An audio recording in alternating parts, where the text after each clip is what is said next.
Descendiente de rusos, fue teniente en el ejército de Estados Unidos y aprendió castellano para poder actuar. La particular vida de Don Diamond, el cabo Reyes de El Zorro.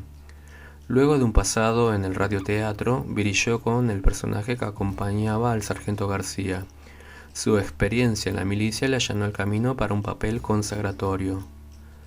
Diego de la Vega, interpretado por Guy Williams, era el protagonista absoluto de El Zorro. Sin embargo, aquella ficción que se emitió entre 1957 y 1961 y que se sigue replicando al día de hoy, tuvo una particularidad que no se da a menudo.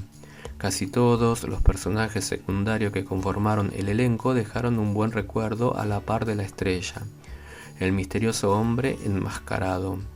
En un rápido repaso mental aparece Bernardo, el asistente mudo de Diego, y en la vereda de enfrente, entre los enemigos del héroe, el sargento García. Y si hablamos de laderos, el cabo Reyes, el fiel compañero de García, formaron una de las duplas más desopilantes del ejército que desde el primer capítulo hasta el último intentó atrapar a El Zorro, sin jamás lograrlo. Reyes, a cargo del actor Don Diamond, era un soldado torpe del cual todos se aprovechaban.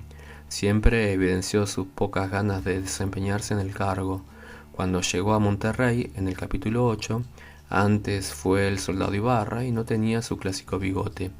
Le repetía García con su tono desganado: «Sargento, vamos para Los Ángeles». Su latiguillo tenía que ver con las responsabilidades, eran muchas y la paga no era la mejor. Más allá de que nunca le dieron el gusto de mudarse a la ciudad que tanto quería, siempre le fue fiel a su superior.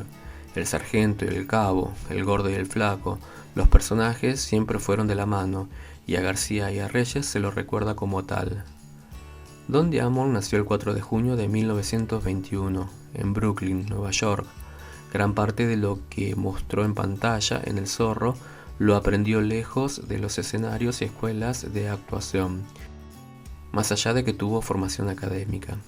De origen ruso, su padre llegó a los Estados Unidos antes de la Primera Guerra Mundial, de la cual participó. Al igual que su papá en 1942, un joven Diamond se alistó en el cuerpo aéreo del ejército norteamericano para combatir en la Segunda Guerra Mundial. Formó parte del batallón que estuvo estacionado en Nuevo México, con el cargo de teniente primero. No le permitieron ir a la zona de mayor exposición porque tenía miopía y lo declararon incapaz para combatir. Gracias a eso llevó una tarea de menor responsabilidad, integró el sector de estrategia.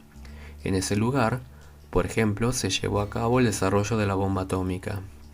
Allí Diamond comenzó a hablar y a perfeccionar su español de la mano de los americanos nativos y de los mexicanos.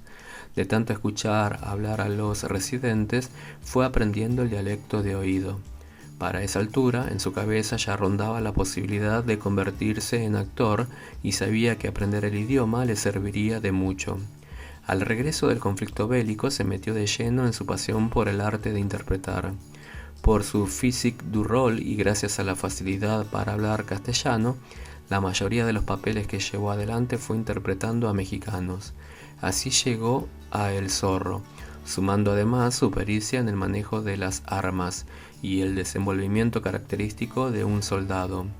En su paso por la milicia, lejos de concentrarse en una tarea que no apreciaba sino que le había llegado por mandato, Diamond fue recolectando información que le sirvió para su futuro en los escenarios. Al igual que al cabo Reyes, a él tampoco le gustaba demasiado tener puesta la ropa de soldado, y sus ex compañeros lo recordarían como un hombre bonachón, al que no le gustaba involucrarse en conflictos. Antes de alistarse en el ejército, se graduó con el grado de bachiller en la Universidad de Michigan.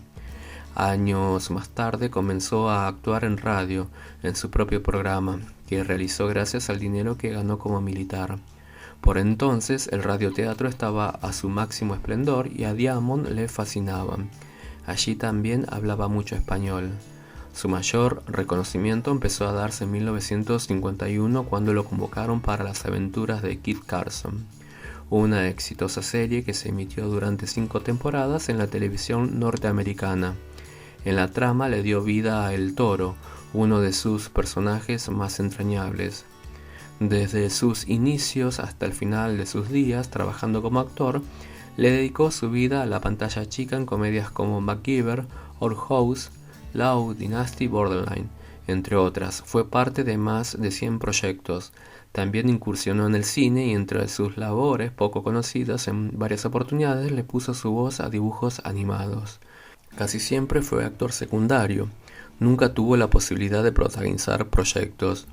Sin embargo, y más allá del lugar que ocupó en los escenarios, es un actor tan querido como recordado. Lo que generó en los países en los que se emitió El Zorro lo llevó a que tenga una gran colonia de fanáticos desperdigados por varios puntos del globo terráqueo. En cuanto a su vida privada, se casó con Luisa. ¿A qué se dedicaba?